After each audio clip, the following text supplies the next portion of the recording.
but it's any kind of thing, any kind of knowledge, information, story that will be conveyed on a public scale. So this, when you have somebody with this transit, or no, somebody with that in their chart, and they are interested in writing, these are people that can be published. You see? If you see somebody that is a writer, but they don't have any connection whatsoever, combining the Gemini and the Pisces, chances of being published are slimmer. Here you have greater chances of actually releasing a book. About Neptune. That could be by transit too, right? Now, by transit, very good thing. You know how many times when Neptune was aspecting my Mercury, or my Mercury was on my Neptune? An interview. Not a book, nothing, too long-lasting. But just that moment, you're suddenly exposed to the public through the media. Because Mercury is the media, together with Uranus. So any contact by transit or natally can create this kind of circumstance. Now, in terms of media, it could be also media people, TV broadcasters, news people.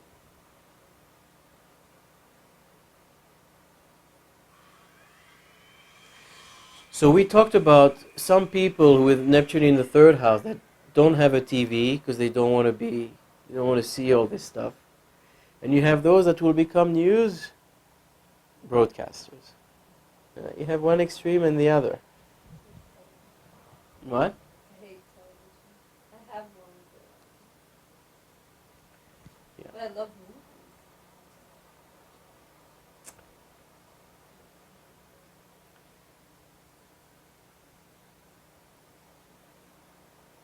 How about animal communicators to people? It's very interesting. There was this guy in Canada that said that he was communicating with animals. And the way it happened is that he went to a zoo and he looked at the animal, and one day, bang, he heard something. It's like, hello, why are you looking at me? Literally like that. He said, he didn't understand at first. And then he said it back. I came here because I want to study about you. And he got this communication. And guess what? He has Neptune in the third house, opposing Mercury.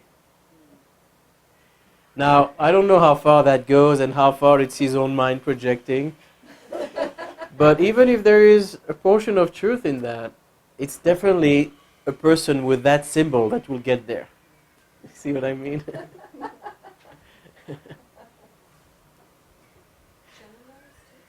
Yeah, same category. But in a more conventional way, you can also have people that are invested in trends. Anything that has to do with the now, the here. So trendy coffee shops, trendy places, trendy clothes.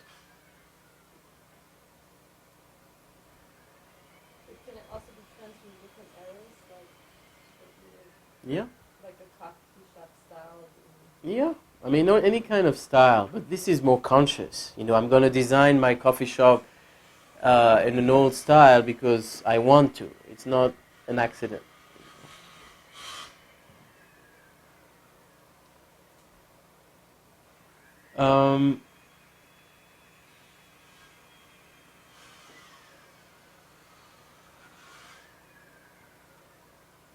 Well, that's more or less the issue with this symbol. So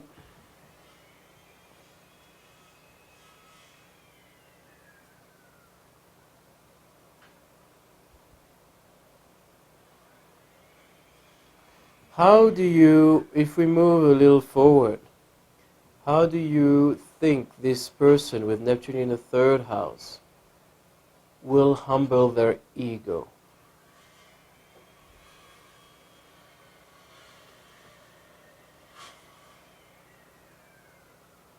This is something that Lonnie said in the beginning.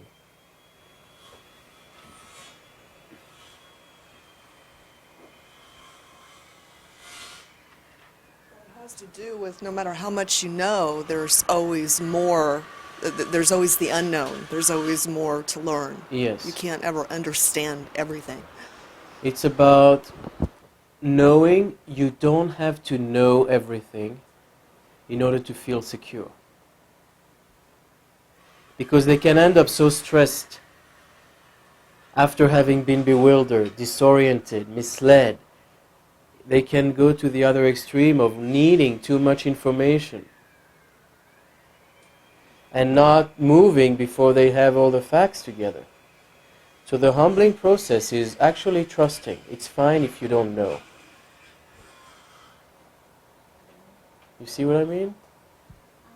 I think what really helped me was learning enough that I know how to find out something that I don't know. And I think maybe the availability of internet today helps a lot of people to find out things that they wouldn't necessarily know how to find out. Yes. Very true. But it's having that confidence.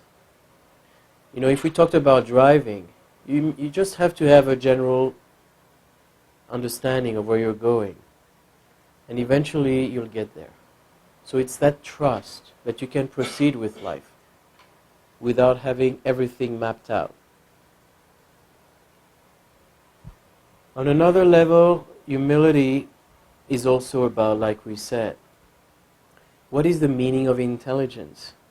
What makes you smart? Is it the amount of information you know? Is it maybe emotional intelligence too?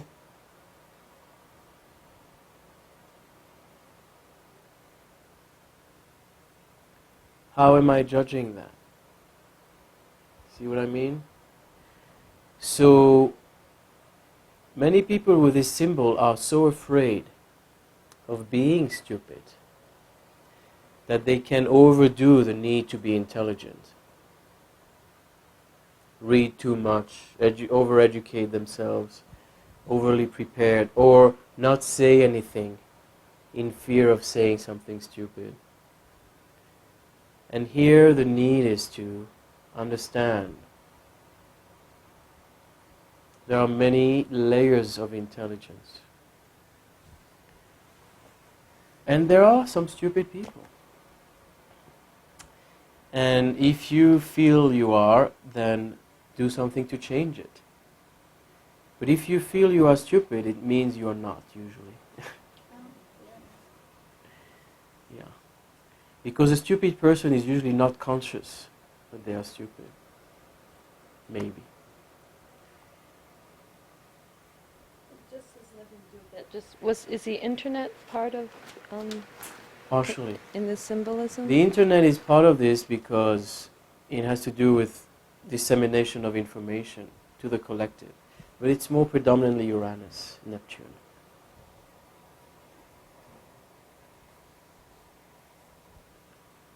Spiritually speaking, where do you think we're going here?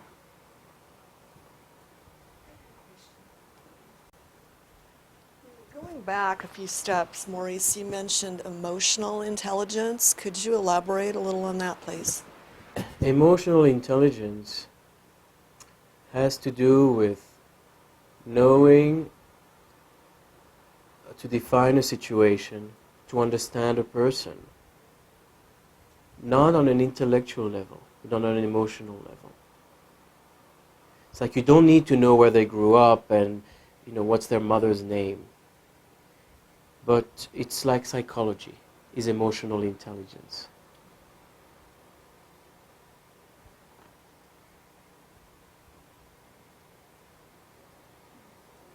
So it's knowing, who to be with. Like a person that doesn't have any emotional intelligence is a person that will never resolve a relationship crisis because they can go into the dynamics and relate, understand where it's coming from.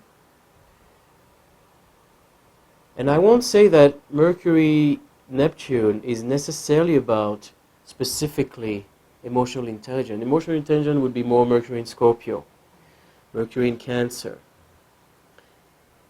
This is more of that. But what I'm saying is that a person with this Mercury Neptune has to understand there are different ways that intelligence expresses itself, not only the classic scientific way. And sometimes uneducated people can be extremely intelligent, vice versa. So the humbling effect is coming to a place, I mean, even it can work the other way, that I have Mercury Neptune, and many people don't think I'm intelligent because I'm doing astrology. So I can be labeled stupid because I have this symbol. And they are prejudiced, they don't get it, they think it's it's a waste of time, whatever. So it works both ways of understanding what is intelligence. Is it just the conventional way? Now one thing, this brings me to another thing that is very important. People with this symbol are also very afraid, and it goes back to the earlier stages, not the humility, but they're very afraid of being boring. Why? Because some of them are boring. Why? Because in the phase of innocence, the lack of stimulation can render them pale. Lack of imagination. Nothing happens. And so, you may sit at a coffee shop with them, have a drink, no conversation. And so at first they're naive about it, but then they become conscious that people run away from them because they're boring. And some of them avoid being alone with others just for that reason. Like they want to be in a bigger crowd so that they will melt in the crowd and they won't receive that kind of attention and people will not notice that they have nothing to say. And it's not that they have nothing to say, it's more, again, the confusion, the feeling of awkwardness, wrong time, wrong place kind of feeling. But at some point, I had this client that had this Mercury in Pisces, and she was not so much concerned about being boring. But the moment, there was something in the class she didn't like. It was like, Maurice, I'm bored. Do something more interesting. And it's that Mercury in Pisces, entertain me, please. Like, okay. I'm, paid to entertain you. But they can be on either side of the coin, basically, with that boredom issue. Because, again, we go back to Neptune, lack of stimulation, need for stimulation.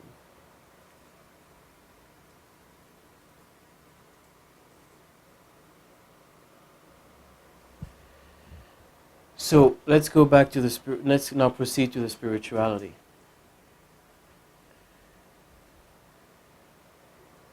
Obviously, here you need to bridge the two hemispheres together, which means combine empirical knowledge with abstract knowledge.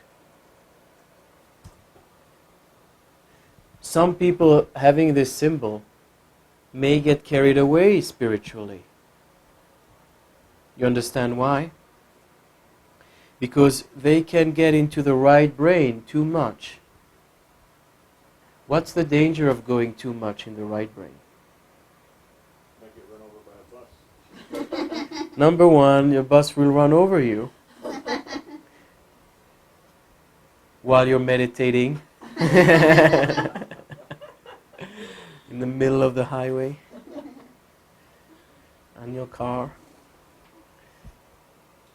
Well, on a spiritual level, you can't make any difference. You can't apply your knowledge to time and space. You can't affect people because you're totally unrelatable in terms of. Indeed, you can just end up in all kinds of scenarios, visions that may be true, may be completely false. There is no reference to ground what the direction you're going to. And you can go back to the same problem we described earlier, where you can have spiritual brainwashing. And you can be the brainwasher or the brainwashee. You know, if I tell you, I see in your chart, Maureen, that you were an inquisitor in a past life. How, you know, and my tone is convincing enough. You're going to go and you're going to think that you are an inquisitor. You see what I mean? It's very abstract. I have no way to really check this. It can make sense. It can feel awkward. It can basically be an information that can be useful but can also mislead me. So it's very important when you have this symbol to always ground your spiritual knowledge. Even if you talk about, and this doesn't mean that you'll never mention reincarnation because you can't prove it. You know, going to the other extreme will block you the same way. But it's coming to a point of balance where you explore the intangible, where you're willing to open up to other possibilities, but you're not getting lost there. You're not getting too attached.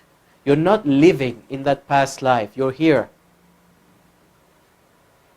And I'm not just talking about past life. I mean, you may have some people who, you know, end up telling you that we're all aliens and in the year 2012, that's it. The world will be complete destruction.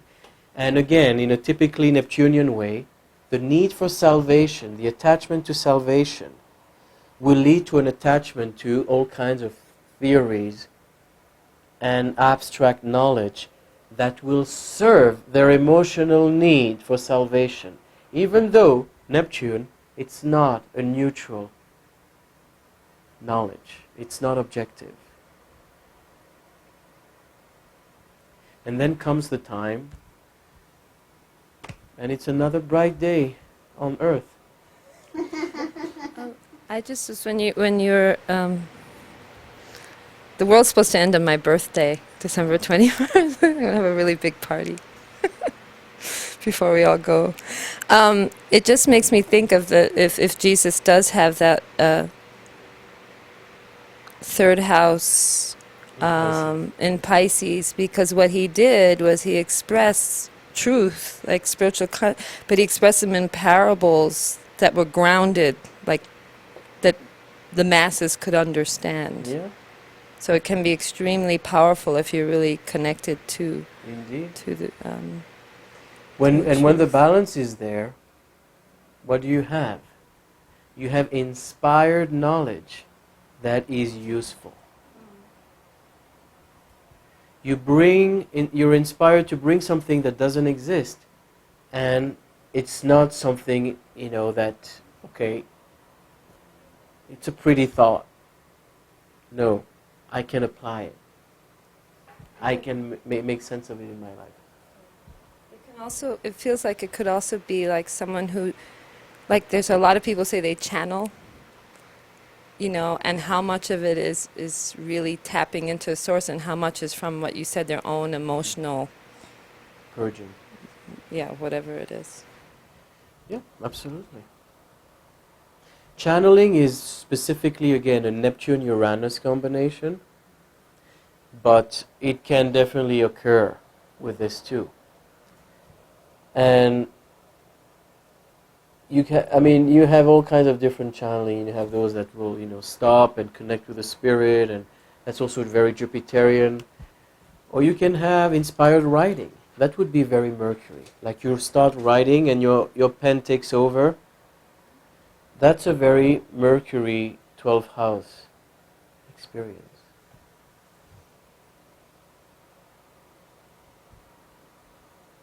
which is a form of channeling. It's just through writing. When you said like you're here, like you're not hung up in some past life or whatever, because from my own experience and also from others or clients, I know I used to get really hung up in that. I mean, what would that be in this? What would the catch You be in become this paradigm? attached to the abstract information, and it becomes a very elaborate theory. You know, you start having all these details about this past life. Is it useful for now?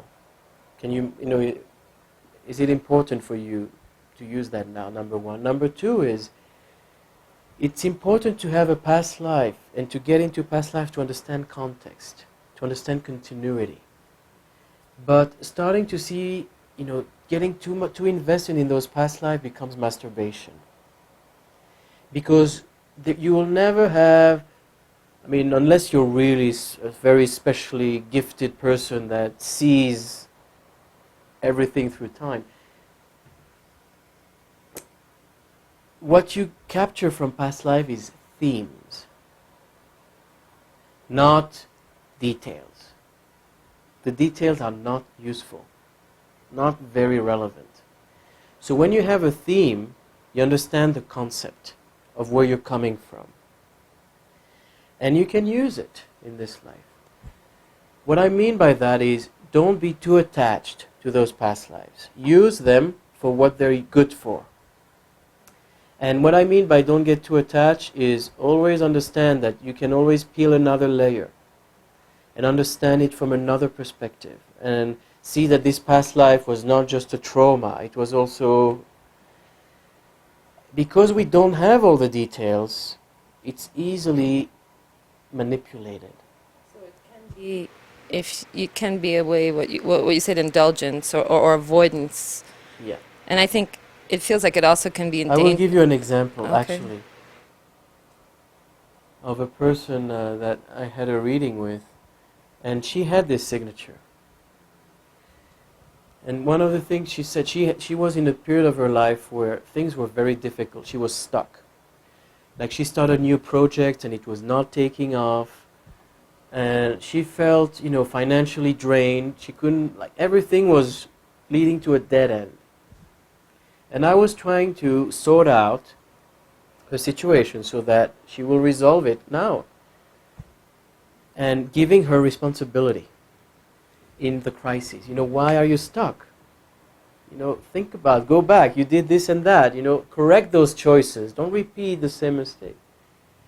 And she came and told me, I'm stuck because of a past life. You know, it's bad karma. I did this and now I'm paying for this, so I'm suffering because of that. That's when that's when it becomes an escape. It's not useful. You can also start making things. Even if there is some truth to that, it's not going to help you to focus just on that. You can start making things up from that. It's very easy to make things up. I mean, fill in the colors and go more and more into this whole. So you have to basically protect yourself from your own mind, from your own tendency to get carried away. Stay grounded.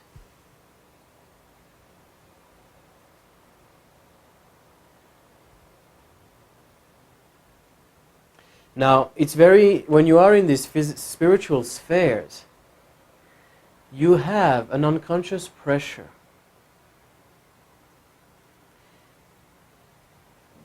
And how do people get carried away into all kinds of cultish activities? And they start believing things that you wonder, how can a sane person absorb these things and actually live by that? But it's very easy, because our mind is like a prostitute. It adapts. And it's not that one bright day they dumped that knowledge on them. It starts with bits, little by little. And one thing leads to another. At first they just say, well, maybe in this universe there's other forms of life.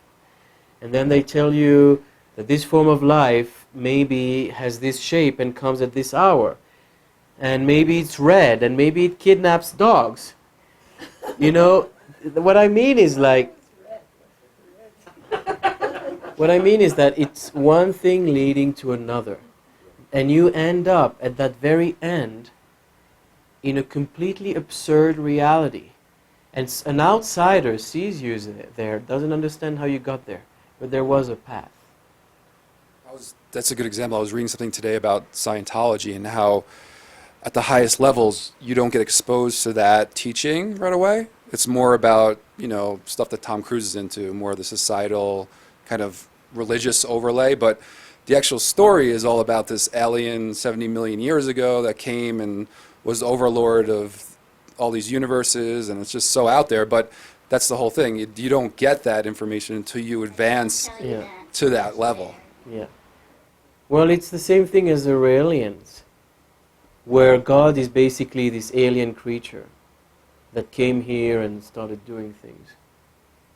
What is it, because I've experienced, and it feels real to me, but again, I think the thing of indulgence, because I get, not so much anymore, I used to get a lot of what I would call bleed through, like someone would talk, and all of a sudden I would see them, the way they dressed and something, whatever, in another life, or things would happen and it would seem like all the dimensions or something overlap, like there was an overlay. Like, is that part of this It thing? can be. And like you again, what do you do when you have this? Right. I used to really, I hated it. I hate it, actually. Well, what do you do? You have to ask yourself, is this kind of experience and knowledge and vision serving me? Does it provide help for this client? Does it provide a clearer picture? And if it has a context, it can be useful. It's important not to shut down, not to fear your intuition. Because sometimes it's your own emotional projection, sometimes it's clear knowledge. So it's up to you to focus on what we said about Neptune. Love, truth, and neutrality, objectivity. Do that without... And the neutrality is the most important thing here, because when you come from a neutral place, you're not trying to impress, you're not trying to be spiritual, you're clear. And the most spiritual person will admit that they were wrong. Will admit, who was that said, don't believe everything I wrote because now I figure out it's completely different. That's a totally Mercury process. Because your mind is so invested, and suddenly you peel another layer, and everything that was in the context and made so much sense before is obsolete now. You uncover another layer that offsets the previous thought. And it's a fascinating process. But those if you are a teacher, and your student studied your old book, and now you come up and you contradict yourself, it's very confusing. I think it was Gurdjieff that said that. Yeah. What if I had a client who he said that when he was younger, his third eye and stuff was so open that it would get to the point like where he'd hear the thoughts of the people, like in the apartment next to him. Then he'd hear the whole building. Then he'd start hearing the whole. And he said it became so unbearable that he just did shut it down because he didn't know how else to deal with it. Like, what do you counsel a person like that? Because he's shut other things down also. You have to shut it down. He shut his skills down also, I guess is what I'm saying. I mean, and then you get to a point where you can control it. Because you have a gift, you're sensitive to something. If it controls you, you can use it. So So then it's you better have to to shut it down and then reopen it gradually. gradually. Okay. I mean, I had this person that grew up in a family of psychics, and her mother was doing the Ouija boards and, you know, bringing spirits in, and that girl grew up in that atmosphere and participated. And she called me, you know, in a state of absolute chaos, because the spirits were completely invading her. And she said they were like planning information in her mind. It was a bit schizophrenic, obviously. Paranoia and schizophrenia and delusion. But it came from being psychically too open and ending up like a train station, and you don't know like who's talking and who's not. So you have to shut the station, close it down, and go back and be sane. You can relate that to your phases as well, right? The innocence. Absolutely. Another thing that I want to conclude with in this thing is also bringing together different systems of thought. As we said, one of the evolutionary lessons with Neptune here is to understand the different geographical, time and space schools of thought. The Vedas, the Kabbalah, Jesus, all these masters came in a different time, in a different place with a very specific message. That if you don't unite all these messages, you miss a layer. So Neptune in the third house will be spiritually multicultural. Absorb knowledge that is on the one hand scientific, on the other hand spiritual. East, west. And they will be able to synthesize the knowledge in such a beautiful way, if it's well done, that it's going to bring something complete, grounded, and very rich. And like I said, open to redefinition.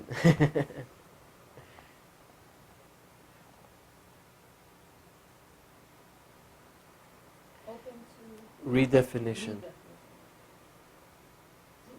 Didn't Yogananda have Pluto and Gemini in the 10th house? Because he's Neptune in Gemini for Yogananda is very classic. Not only was he a teacher, but he brought knowledge from another culture into this continent. So you have the cross-cultural aspect. I know that he would celebrate Christmas and Yeah. celebrate all these things, but he also did say in one of his books, all those things, but you need to, in practice, stick to one path. So he said, Not from a Gemini point of view. okay, that's The interesting. Gemini has the I could never capacity. reconcile that when I read his stuff. Gemini has Yeah. the capacity to Uh-huh. synthesize diversity. They have the skills. So it's the Now, opposite. some of them get lost, as we described, Okay. but if they are well balanced and they ground themselves, they have the capacity. So it can be the opposite of being fragmented. It can Yes, be- it's going to okay. be wealthy. It's going to be diverse Mm. and holistic. And I was also thinking, when I was using that example, the client I had who had to shut down because he was an overload, like the third eye is more the mental thing, and what he's doing now is focusing on his heart. Mhm. So, like what you said, the humbleness is the integration, and then you're centered, and then you won't be taken out like that so easily. All right. Said holistic and what? I don't remember. What's your sentence? Opposite of fragmentation, it's holistic and something. Integrated. Okay.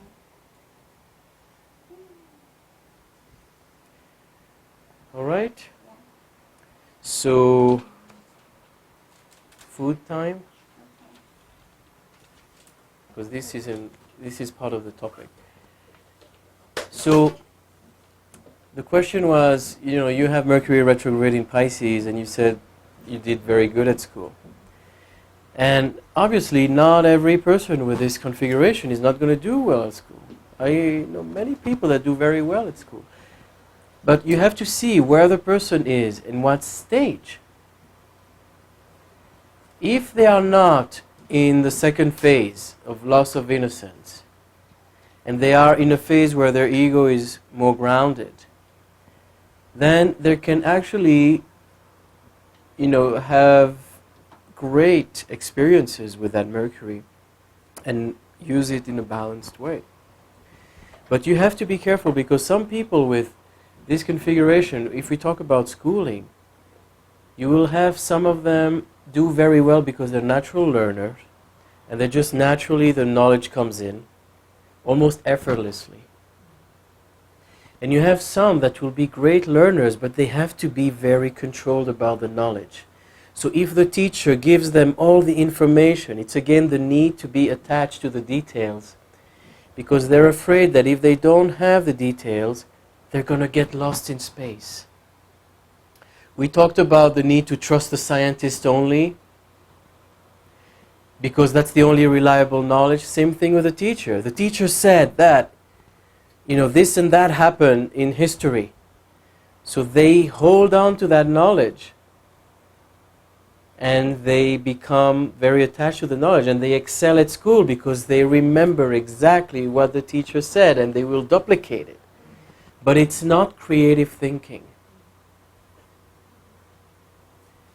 It's very obedient, but it's not creative. So it's a different kind of academic success. Does that relate to the having nuns going to like a what was it? Could Is be. it Could be. All right, so we're moving to our next house, which is Neptune in the 4th house or in Cancer, Moon in Pisces or in the 12th, Neptune Moon aspects, Cancer in the 12th, Pisces in the 4th.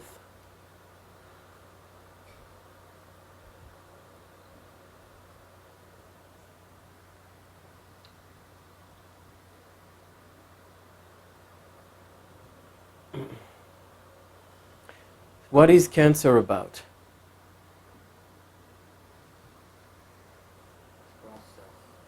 Yes, process. What are you processing? A life, basically.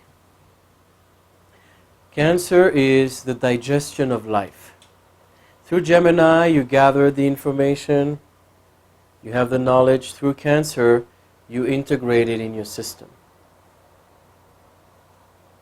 And this is one of the functions of your emotions, Moon. The Moon helps you digest life experiences. This is why Cancers naturally need to be in tune with their internal rhythm. When Gemini was in tune with the environmental rhythm, the Moon is in tune with the internal rhythm. So how is a Cancer going by through life? At their own pace. They don't want to be stressed. They don't want to be pressured. They want to do things when it's time for them to do them. So Cancer is very much in tune with that natural biorhythm, and will basically rebel against pressure.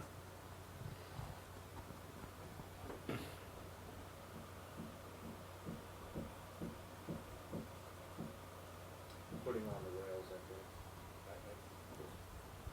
What? Uh-huh. Are you hearing the banging? It stopped. Yeah. So that's one aspect of it. Now, when you process life, I will give you an example of Cancer. You went through a loss.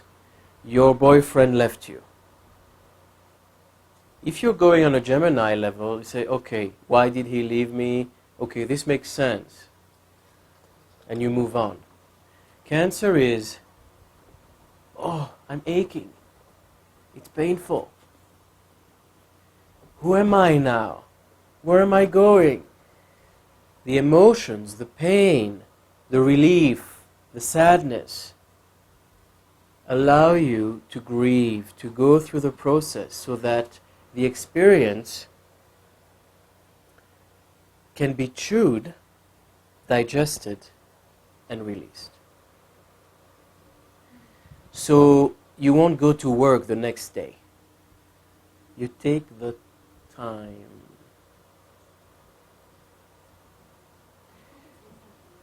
Now, when you take the time, another thing about Cancer is you need to be personal. One of the functions of the moon is to personalize life. What does that mean? Cancer and wherever our moon is in the chart will help us learn about life when we feel close to that thing that we are learning. For example, we are here in this group and we personalize our existence. We get to know each other, we spend some time, we ask questions, it gets intimate. And that intimacy promotes a healthier emotional experience, so that it won't only be intellectual. This is why some kids will learn better in a smaller class that is more intimate, just for that reason. Because the personal provides a better way of assimilation. Now, if I tell you, let's study about Boulder, you can study it better, you can learn about the Boulder better because you are in Boulder. And if there's a tornado in Boulder coming up tonight, you're going to be concerned about Boulder because you're here now. But if I tell you there is a tornado in Mali, you're going to be concerned on a more conceptual level. It's not going to affect you as closely. You see what I mean? So if I tell you, Major John Edwards was elected City Council of Auckland, New Zealand, it's a fact. It's not personal. So it's good to know, as we say, but it won't change your life. But if I tell you they elected a new president in your country or a new city council in your city, you're going to be moved by it more. So that's what the moon is about. When you associate emotionally with a place, with a person, with a topic, you feel more involved. And when you're more involved, you can learn about it. You can grow with it. It becomes you.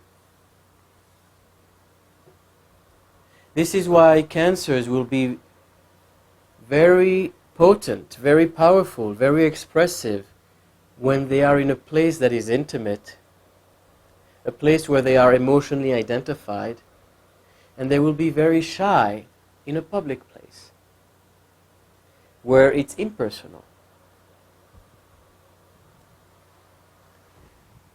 Now, this is a conflict because Neptune is impersonal. Neptune is the public. Neptune is the person that you'll meet on a train, have a great time with, and never meet again. Cancer will never do that. They will want to write the address. I know you now. I feel like you're part of my experience. Come and drink coffee and, I'll invite you. I'll write a postcard. We'll keep in touch. Pisces is, life goes on. So it's a very different energy.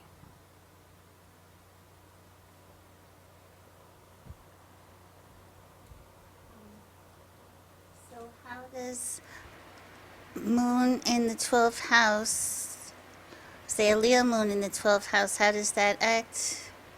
That's what we're talking about. Oh, Slowly, slowly.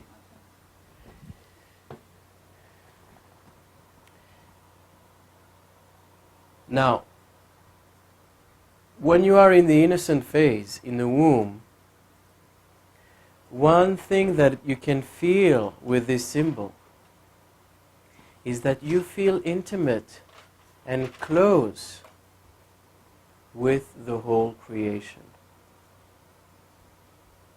Intimate and close moon. You personalize moon, the universe, Pisces. This is why many Pisces moon people, 12th house moon people, will immediately identify emotionally with a tornado occurring in Mali, because they don't see the separation. Or many of them are very close to animals. Why? Can you explain that to me? Why would the people with this signature feel close to animals? At least a portion of them. Very close. Primal relationship. No. Because animals have that quality. They have the unconditional, emotional. Can you pass the mic? Animals have that quality of unconditional emotional regard for everybody. It's part of it. But the real part of it, the essential part of it, is that simply they identify. They don't see an animal as a separate creature. So if the animal is hungry, I can understand because I'm hungry too. If the animal needs to nurse, I can feel that. So there's an ability to identify with the animals and not to separate. It's as if we're all a big family. The whole world is a big family. Not the different species, not just the different races, but also the different species. So they see everything as conscious.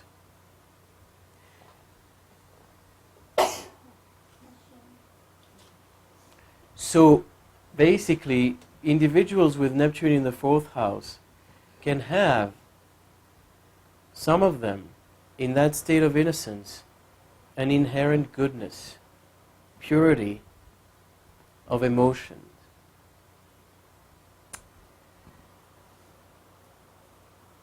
What's wrong with that? Why are they going to lose that innocence?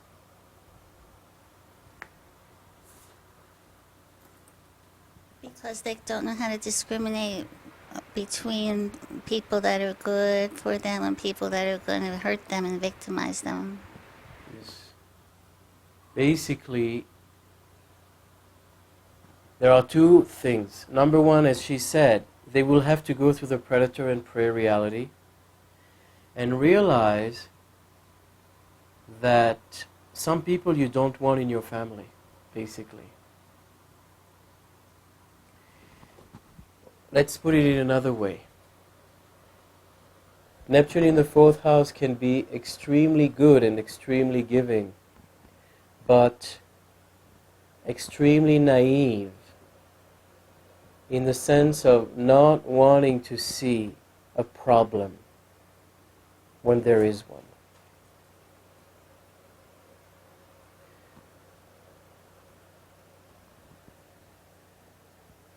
A good example of that, and let me just add another sentence. In that need to live in that magical place where everybody is friendly, everybody is family, they are obviously tapping into the Neptune womb of unity. But as we say, God tells you, there is that unity. And we are all brothers and sisters. But don't take it for granted. You have to make it yourself now. That unity and that feeling of universal family is not a matter of fact. You understand the lesson? kind of like as you learn to discriminate, you have to find out, you have to kind of create your family in a way. And I will simplify. I will say, learn to bring the goodness out of yourself and out of others. Don't take the goodness for granted. If you want to merge and bring people together, and if you want to create this feeling of universal family, know that it requires work.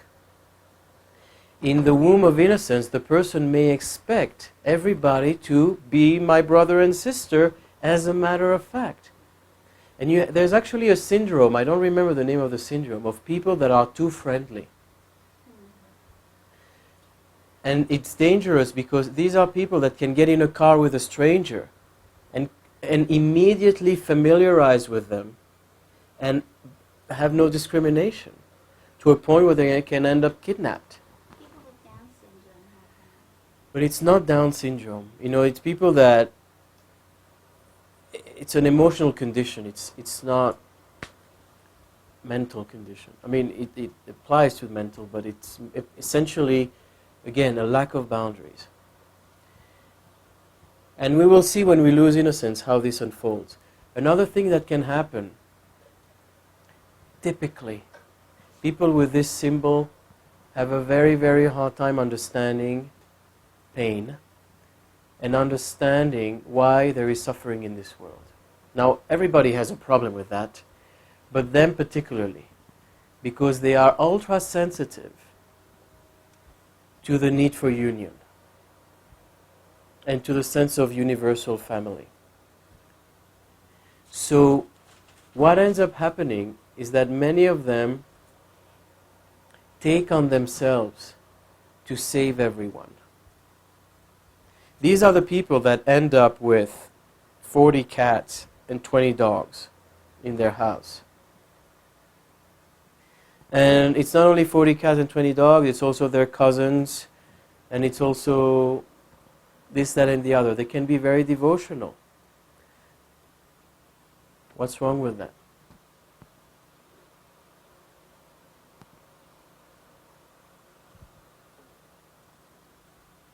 It feels like in that they forget to apply that same nurturing thing to themselves. And That's a good point. And if they did, they would create the boundaries because they would see some of this actually not good. First of all, it's a good point that often they neglect themselves while taking care of others. Number two is they realize they don't have the power and the resources to save everyone. What ends up happening when you have 30 cats and 20 dogs and 4 cousins and 12 strangers in your house? You don't manage it. It's chaos. There's also, knowing someone who like that, he has a hard time. He gets in trouble in his more important relationships because he has such a hard time prioritizing because he's a healer. People come to him all the time for healings, and like his girlfriend has been waiting for him for an hour or whatever, and he says, "Oh, I'm sorry." Totally that. And he feels really bad. Then he feels torn Exactly. and bad, Exactly. and he had no idea he went 2 hours longer or whatever. Yeah, I mean, think about a counselor with this situation. They will take on every emotional dynamics that their clients are going through. And think about, no boundaries. And like you say, then people are waiting and life becomes dysfunctional because they want to please everyone, they want to be good with everyone, they want to save everyone, they don't want to limit. You have these counselors that say, we're going to stay here as long as you need, which is very kind. It's not very efficient always. And particular cases may require that, and it's great if you can afford to do that. But there is a certain place where emotional health requires boundaries. For example, these can also be parents that will never say no to their kids. So a very permissive household or very sheltered.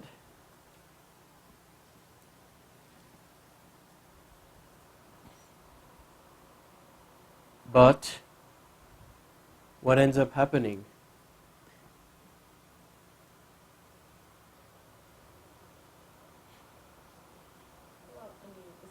Part of a specific example, but if you use the example with the parents with their kids, they're not doing their kids any favors, because then their kids will have no boundaries and not be able to function as adults and stuff like that. I mean, the whole thing just Yes. becomes dysfunctional.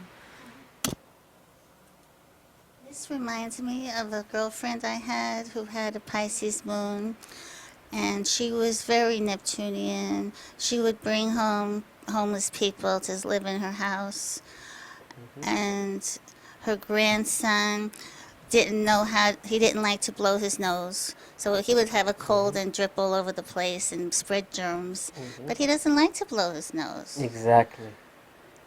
Her son-in-law would run around the house naked and sleep on the couch naked, and I stopped going over there. Yes, exactly. I mean, that's exactly the point where it's so permissive because you want to maintain a place of purity and a place that is good, and the result is that it becomes overwhelming and dysfunctional.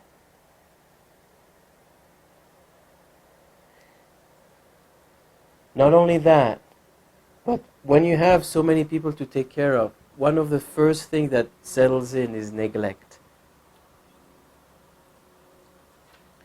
Which means, you end up, the kids end up being dirty. Toys are torn. But what? But we're all happy and smiling, quote unquote, right? Until a certain point. So this goodness is naive.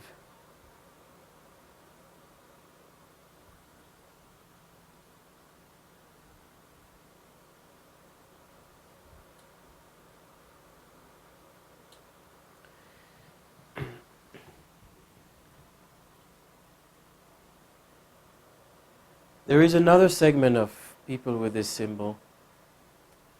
But before, again, I'm losing track of my mind because I had this example I wanted to use. One of the things you can have also, and this is when the person starts to lose their innocence, is that they take on so much that they become overwhelmed and they shut down.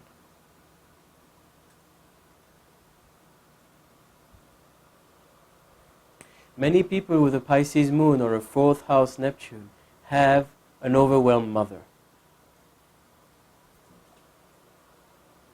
who doesn't manage her life well because she's too devotional, or she's too chaotic, or she is too infantile.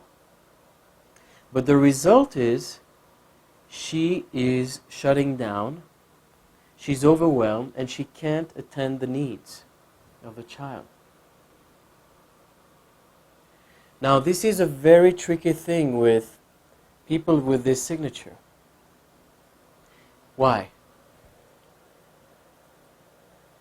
They come, you wanted to say? No. They come and they can be very helpful. And they give you the impression that you can rely on them because they have a good heart and they're generous. And then you rely on them. They open the door. Then they become overwhelmed at some point. It's too much for them. Shut down from 1 second to the next. And then they forget about you.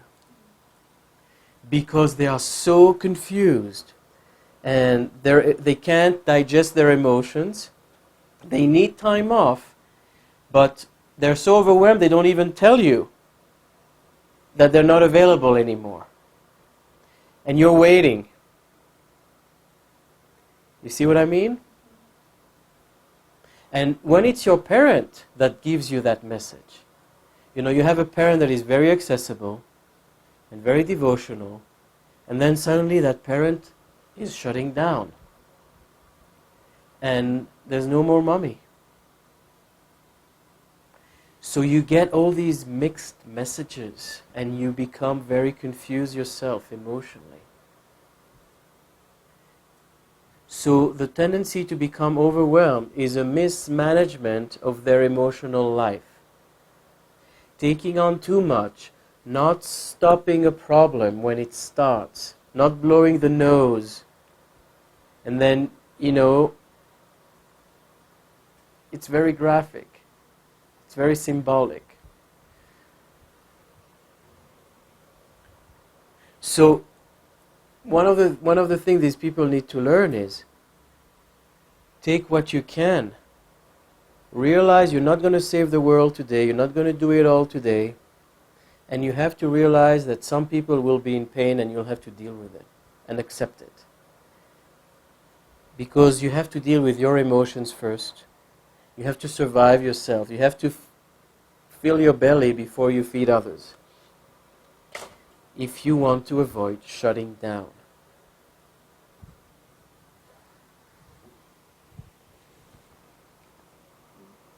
Now, one example, the example I had in mind was the Peter Pan aspect of this configuration. Wanting to stay in a place of purity, of goodness, a place where animals and humans interrelate, and we're all a big family.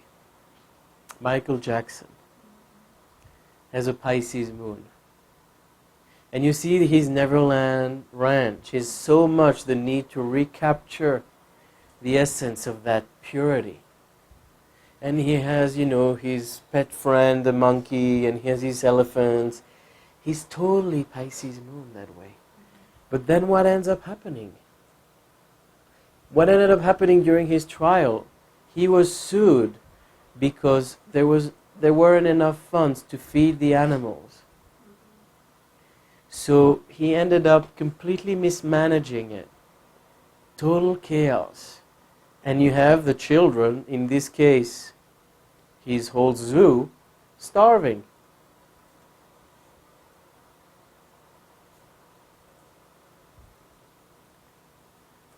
That's a Pisces moon reality.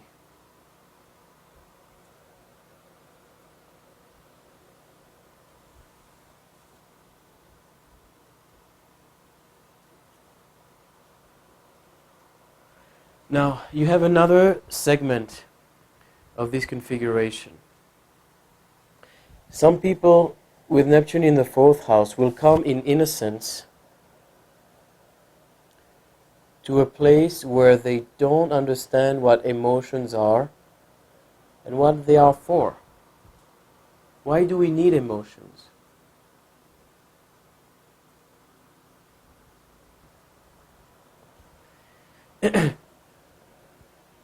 Which means you will have people that will have a completely impersonal attitude to emotions. It's as if the Neptune is completely taking over the moon and neutralizing it. How does this show? These people will not process anything. It's as if things go through them, but don't stop. There is no emotional container to digest.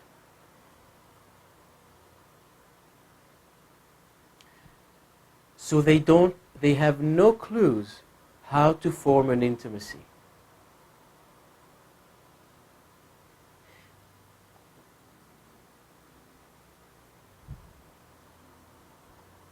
Their mother died, they're going to the job the next day. This type of thing. It just goes through them. A total lack of sensitivity. And I'm exaggerating on purpose in order to make you understand the energies at play. But these are people that basically don't stop, don't grieve, don't feel pain. Their emotions are numbed and dormant. So you have one extreme which is super sensitive, overly emotional. identifying with everything, devotional to a point of taking on too much. And then you have the other one that is born happy. What I mean by happy is there's no problem, I don't feel pain, everything's good. Pie in the sky. What? Pie in the sky. Pie in the sky. And these people, the moment you tell them, you know, I think we have a problem in our relationship. I think you're trying to avoid me when you never come home. Their response is, why are you complicating everything? You know, I'm just going with my friend. What's the problem?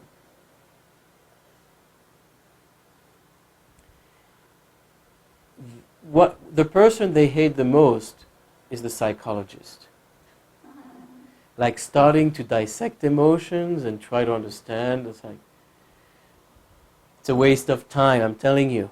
He's after your money. Why do I need to spend my time telling my life story to somebody else? I don't understand these people. They don't.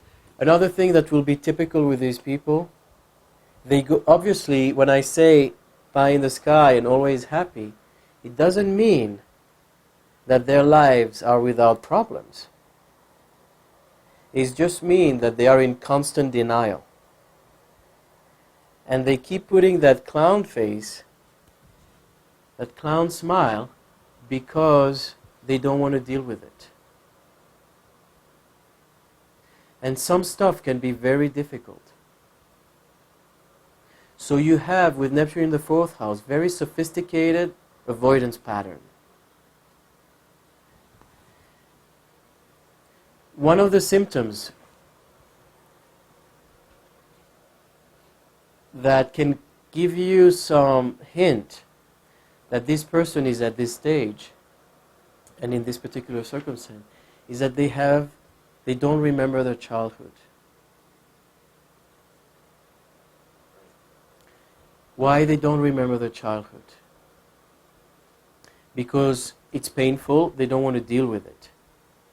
And this Pisces moon person, the moment you will tell them, you know, there's probably a trauma in your childhood that leads to all your misplaced emotions right now. And your tendency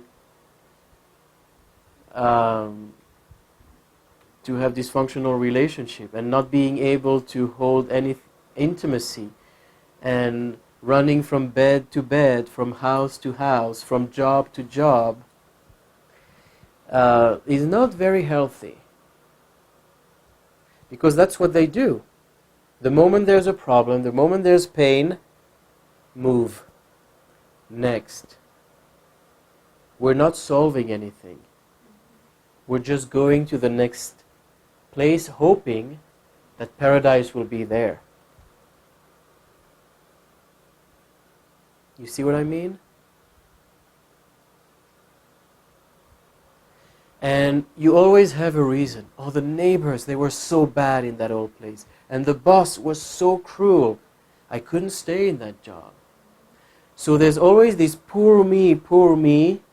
The whole world is bad, and I'm moving on.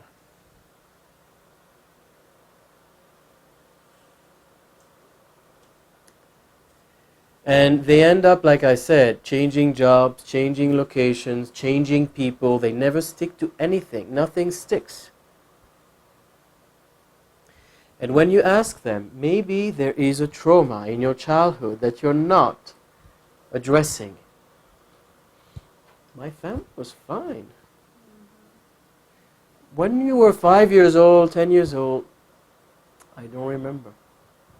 Don't remember. Blanks.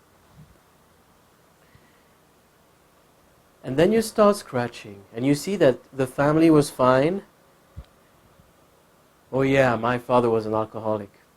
Indeed. He beat up my mom.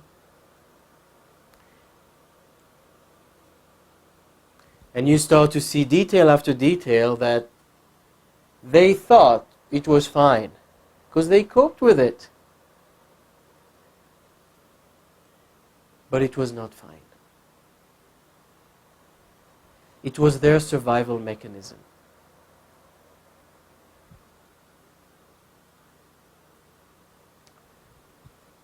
But the Pisces moon person in this particular category will not want to go back. Why? Because they are afraid that if they open this childhood Pandora box, it's going to overwhelm them. And they're going to lose control, and it's going to be painful. And they never touch the pain. So going back is almost impossible. And their only way of coping, they think, is going forward. Next. Now, when you're married to such a person, it's hard.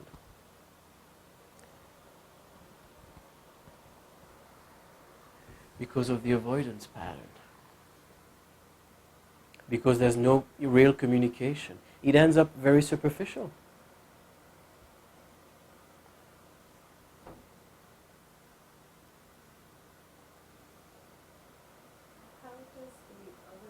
The type who just immerse themselves emotionally in everybody, how do they, like what kind of help would they need to mature We'll out get of? there. Oh, okay. Slowly, slowly.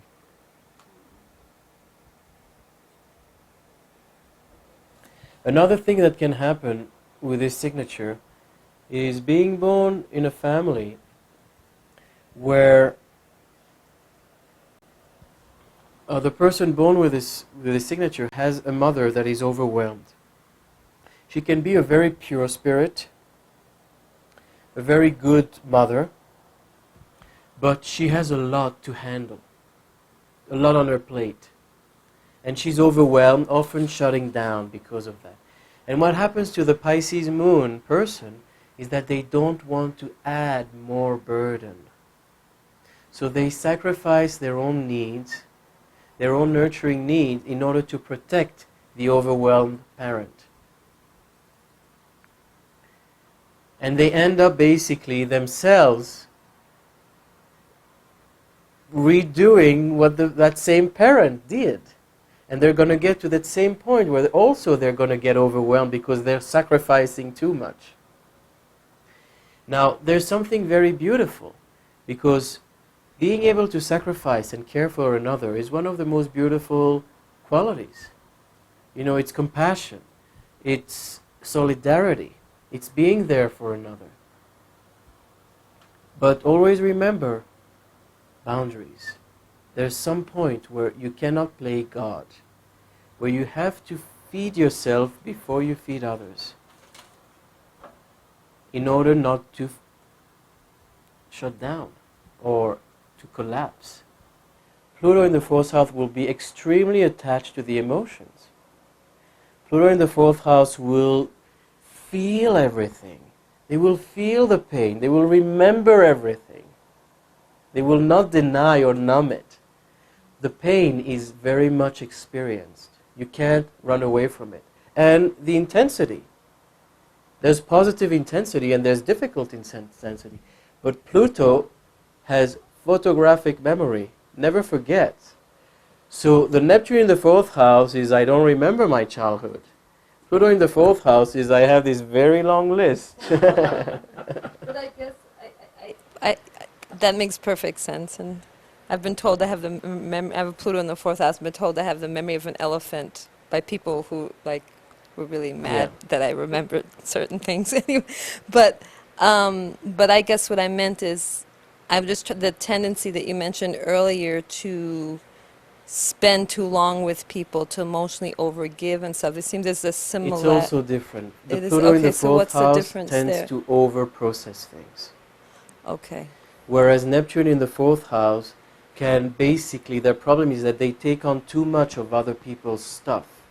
It's not necessarily over-processing, it's just too open Oh, I see. and then too vulnerable. So, for example, like when I'm with clients, that kind of makes sense because I'm trying to get to the heart of the Yes, matter of what's exactly. wrong with them, which is different than just Exactly. Okay, I got you.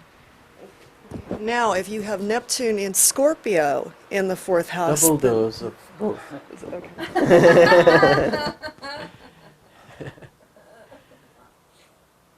Now, one thing, when we talk about parenting, when you lose innocence with this signature, the person may be born in a family where the mother can be either one of these cases we described.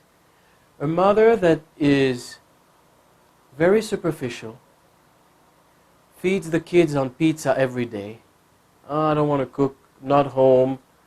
Easy, let's make it easy.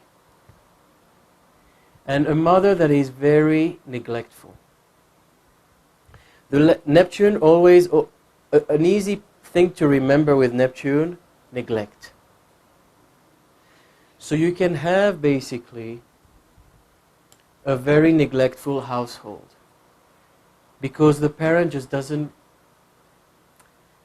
is not conscious enough, is not attentive enough, is not present enough, it's too aloof, it's too vague, it's not involved. So the level of neglect varies. You may have, like we said, 18 years of pizza diet, and then eating the leftovers the next day. And you can have extremes where, diapers are not changed, if there is a diaper. Malnutrition. When you read in the newspaper these cases that are horrendous, where, the kid is sleeping in a cage, or, level of abuse that is, and level of neglect and filth that is just over the top, you know that this is around.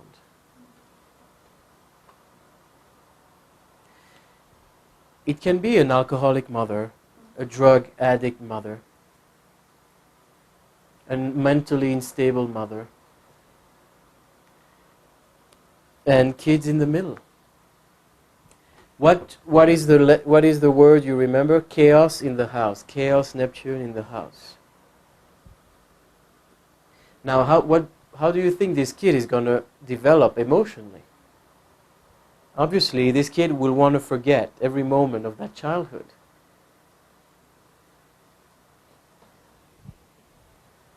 But it's not always as extreme. Another thing that happens with this signature is having an impersonal Neptune parent moon. Impersonal parent. Raised in an orphanage. Foster care. We talked about rootlessness. Neptune doesn't give you a grounding. There's no grounding in the home. You're just drifting. And what happens to your emotional body? On hold. Because when you're moving from foster care to foster care without personal attention, how can you address emotions? You can't. You have to numb them. It's a survival instinct. I have a friend with the moon in Pisces, and he told me that when he was a child and he did something wrong as a child, his parents locked him in the bathroom in the dark, and it's like I see it like both of them was supposed to forget everything, and then he comes out after a few hours and nothing happens. Yeah, nothing happens. That's the thing, that's the traumatic thing with Neptune, is that it's not processed. Life goes on as if nothing happened. And this is where you start to have the misplaced emotion. This is when you start to lose it. This is when you start to have, anxiety and all kinds of weird emotional behavior because of this kind of experience.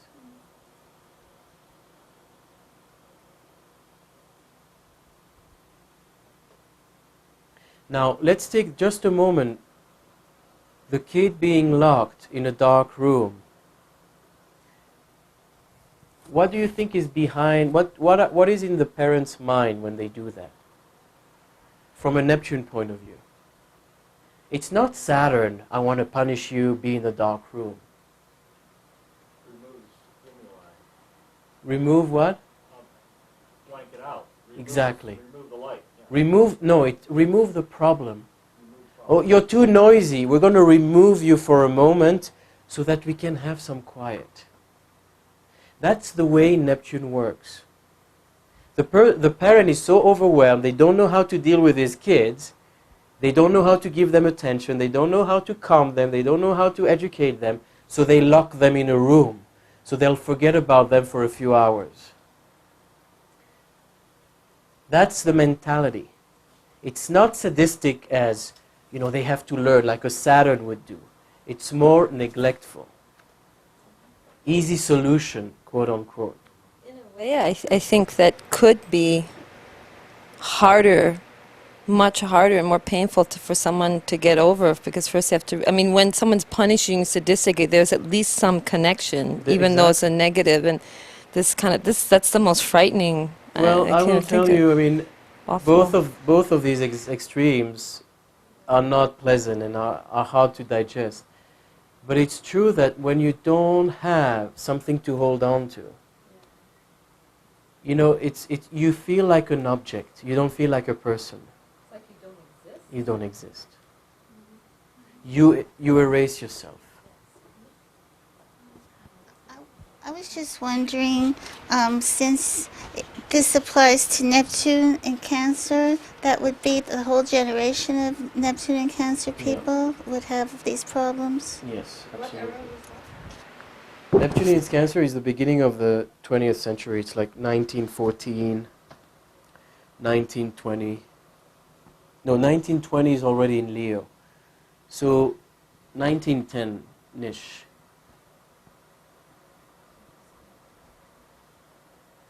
So then those people came to maturity in In the just... 50s, Oh, that makes perfect sense. 40s, 50s. It makes perfect sense. Okay? Now again, I have to talk about the extremes in order to understand the milder cases. It's not always going that bad. But you have to be ready to have cases that will be extremes. But what the most important thing when you have a person with this signature, what both these extremes, both the oversensitive and the one that is gliding over the emotions, what are both of them running away from? They're running away from their pain. It's as if they can't digest it. The oversensitive can't bear seeing someone suffering and wants to overprotect and take care. And the one that glides over doesn't want to dwell on it, doesn't want to recognize it. So the defense mechanism is avoid, don't see. So when we talk about strengthening immunity here, what will you tell a person that has led the life of a drifter? No home, no relationship, one night stand, nothing sticks, nothing holds in their lives. How will they get a life? What will be the advice you're going to give them to start getting in touch with their emotions and start forming an intimacy?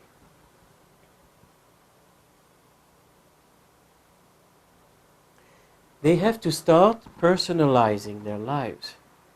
They have to move from the Neptune to the Cancer.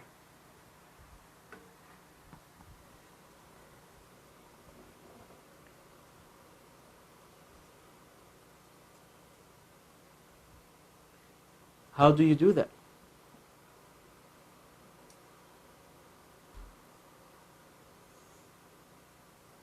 Maybe you get an animal to start. Good point. You learn commitment. You learn that commitment is not a prison.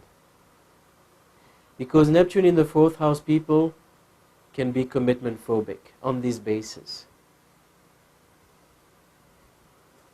You understand why? Can you tell me why, Ilani? What do you mean?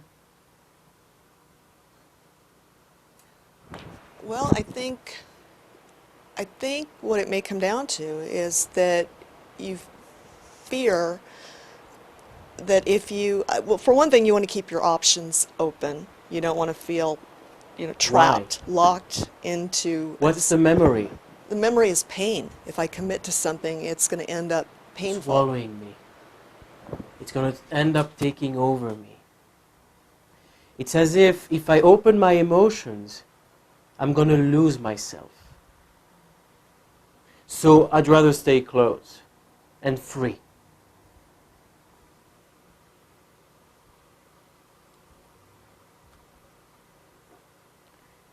These people committed once in their life, and they felt drained. Oh, my mother, she sucked my blood. She was so dependent. She was so needy. She shut down all the time. When you had this kind of parent, you grow up as an adult, you don't want anyone around you because they're going to drain you. That's your memory. So you want freedom, freedom, freedom. Could it be also a guy I know had a mother who was Pisces on the 4th, had a mother who was when he was first born and stuff, that was extremely attentive, and then she became extremely actually sadistic and cruel, like she completely flipped around.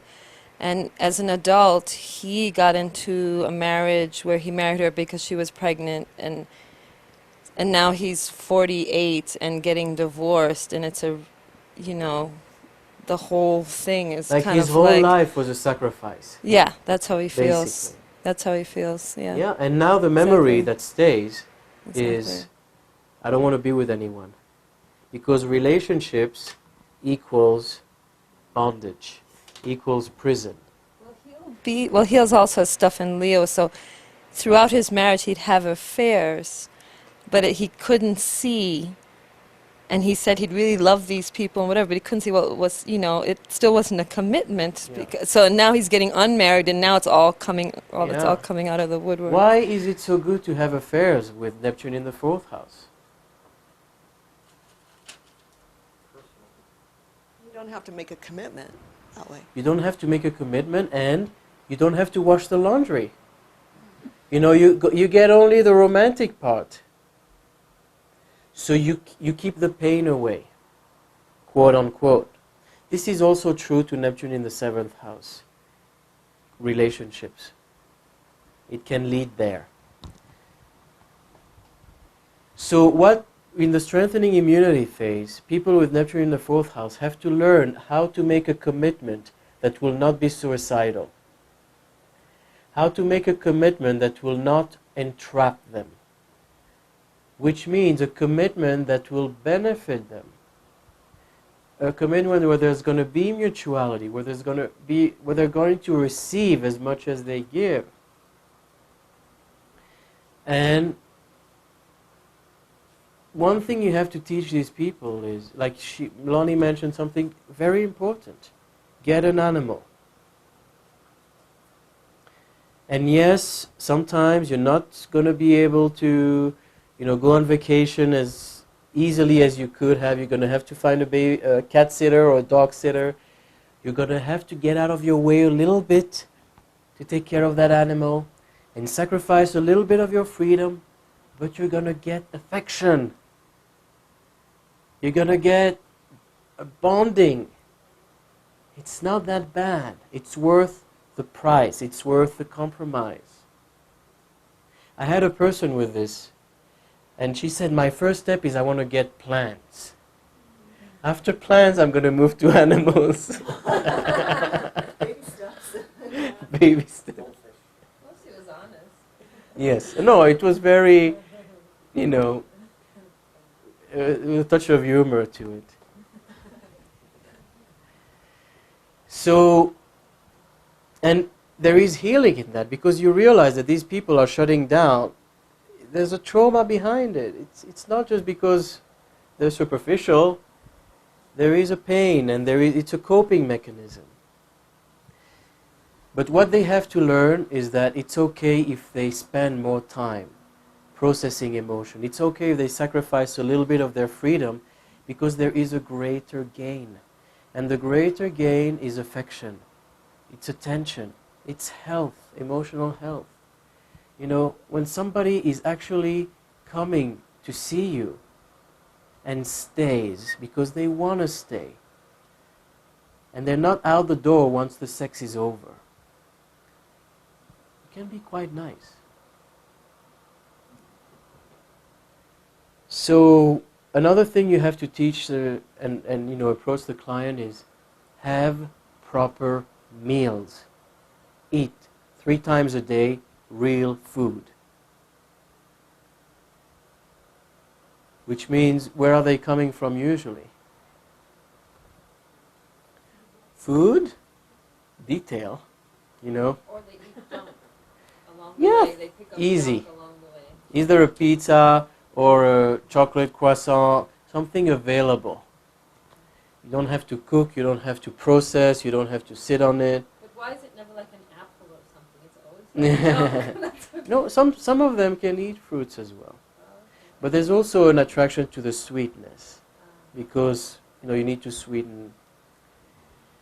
But it's mostly fast food, and the fast is Pisces, food is moon.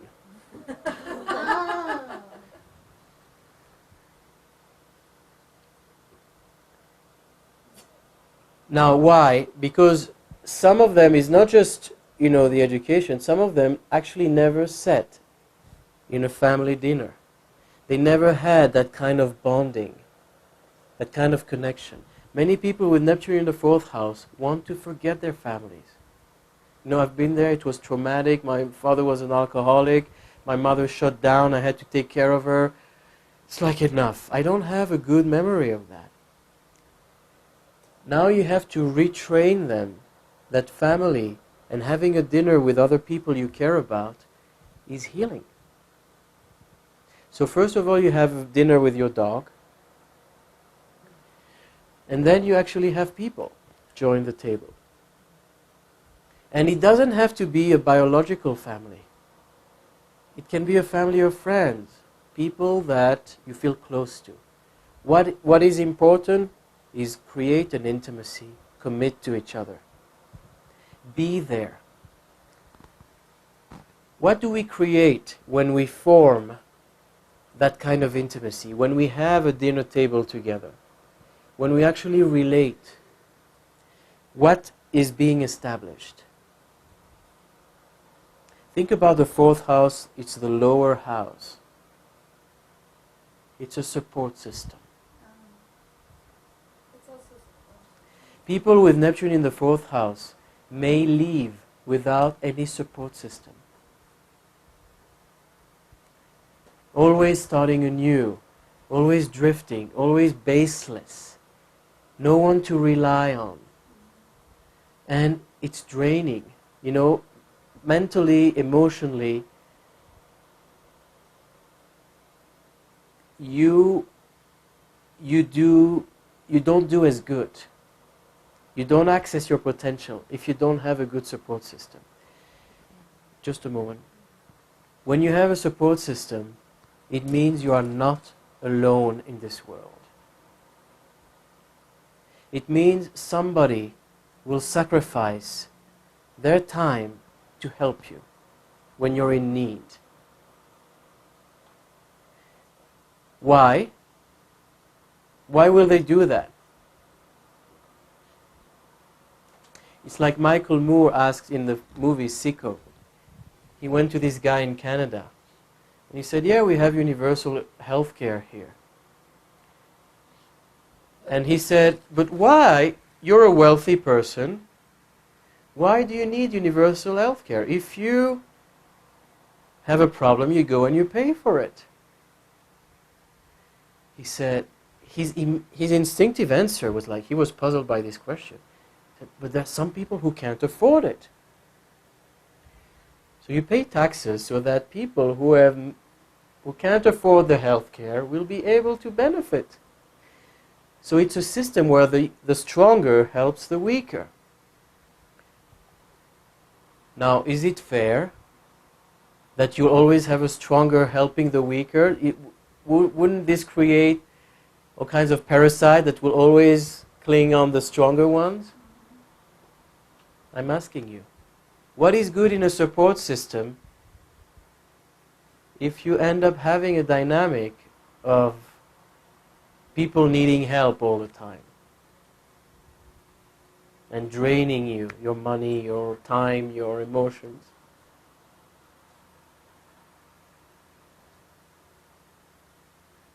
Anyone? Well, you get to a point where the strong one becomes weak. Nobody is strong always. Nobody is strong in every field. So one time you are strong and you help a weaker one, at another time roles are reversed. That's what a support system is about. What is the moon telling you? Don't be afraid to be vulnerable. Don't be afraid to need. Needing is not a sin. Of course, you don't always stay in need, you know. You use the help to get stronger, not to stay weak and drain people. But I'm telling you from personal experience, you don't have a support system, you don't have an ability to have an intimacy, to rely on other people, have this interdependence, you're wasting away.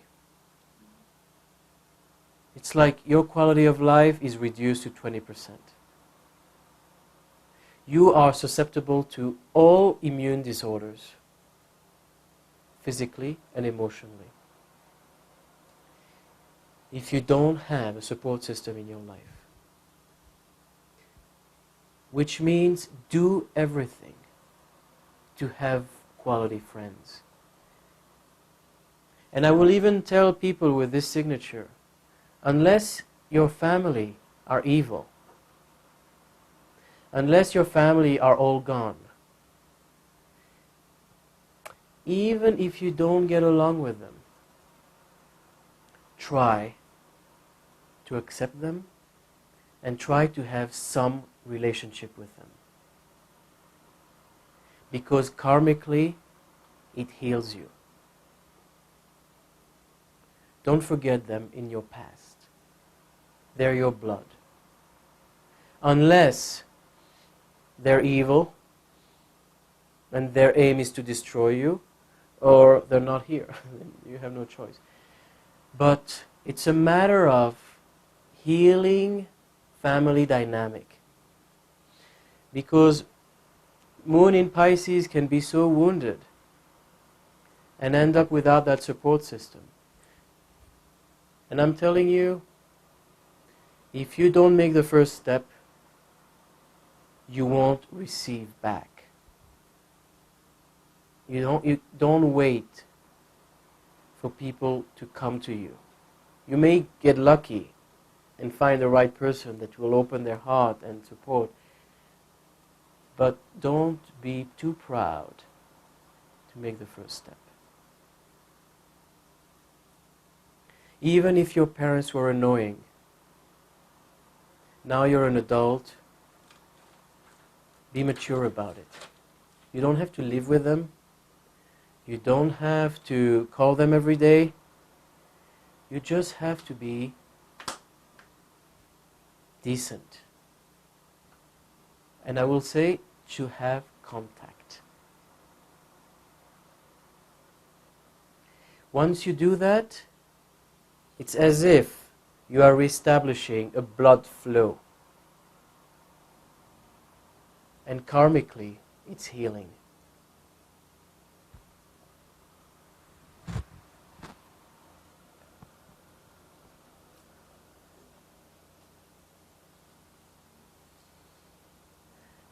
And I will say, if you don't have family, and if there's no way back, do it with a community. Do it with peers, with friends. But have someone you can call in time of need. And be available for someone who may need to call you in time of need. That's the Neptune in the 4th house lesson. The support system.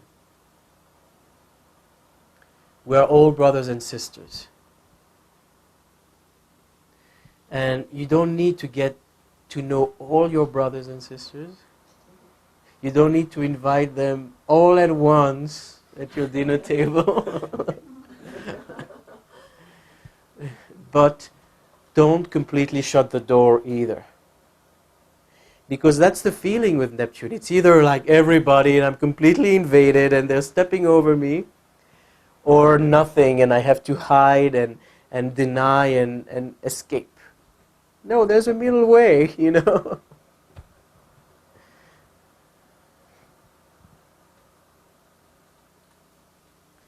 So, 4th phase, what kind of profession would you have here? How can the person here tap into a public service?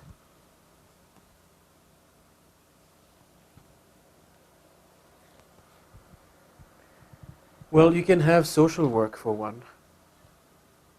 All kinds of, family dynamic, healing family dynamic, family needs, dysfunctional families.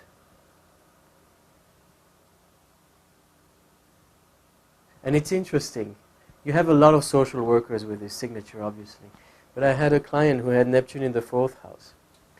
And she studied to become a social worker. But she was in a phase where she was still in the denial phase. She said, oh my God, these people have too many problems. Couldn't cope with it. So she quit the job. But it's interesting how the Neptune in the 4th house got her there, but she couldn't manage it because it was overwhelming. Going back to her own personal processes. But in general, it's definitely something available. It's definitely a direction for this. We're escaping jail. So all kinds of special need kids and troubled teenagers. And it's also a Neptune moon. It's also helping them through art, in your case, to heal emotionally. It's a social work in some ways.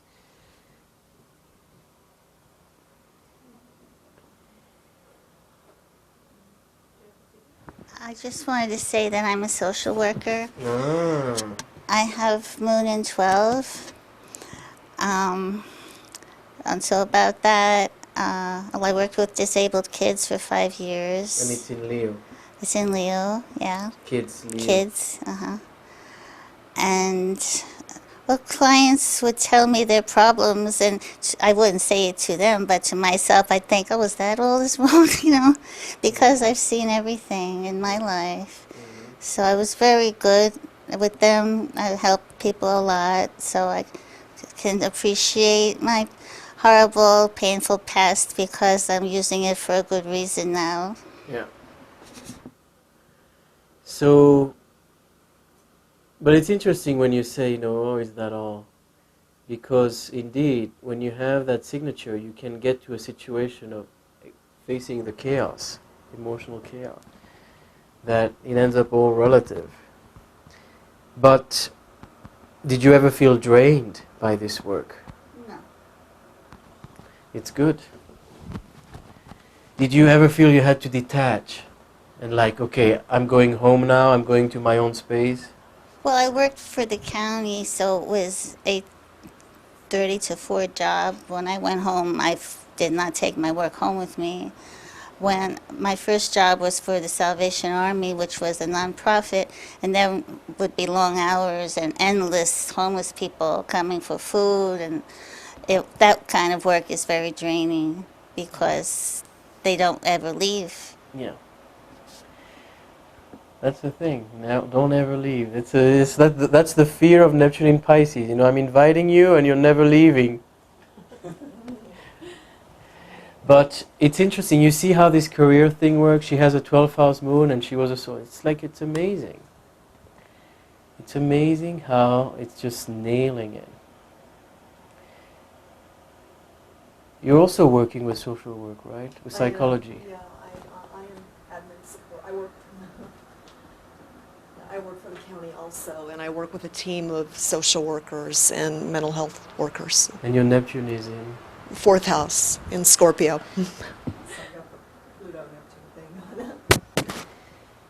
What other professions? You can have anything related to moon, even accommodations. Having an hotel. House for the public. Hotel industry. You can have a grocery store. Food for the public. Food is both Taurus and Cancer. So Taurus in the 12th or Cancer in the 12th can both relate to restaurants and this kind of thing. Or what she did, like with the Salvation Army, you know, food banks, things like that. Other things?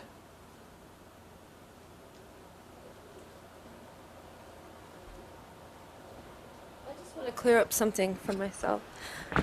Isn't Cancer also, at least in traditional astrology, by itself, the masses No. on its own? No? You wouldn't say that? No. Okay, because that's always what I learned. Cancer is your family. It's very private. The public is Neptune, the impersonal. Okay, there's something I have to think about there. It's not going to come right now.